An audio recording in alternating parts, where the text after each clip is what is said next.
So to really deliver this care well and safely, we need to do this in a multidisciplinary fashion. That, and frankly, nursing is the most critical part of this, because without close follow-up of the patients, and we're talking about sometimes daily phone calls, we can't do this safely.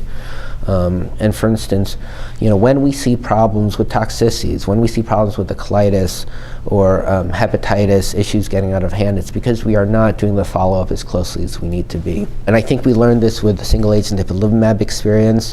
What we've learned there has to be carried forward with combination therapy. I think we have to be hypervigilant.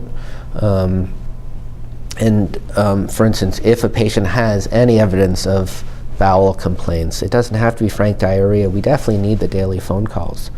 As we're learning more about some of these, what we thought were less common toxicities, like the development of diabetes, like cardiac toxicities, we as a field have to figure out how can we best monitor patients to ensure that they don't get into problems.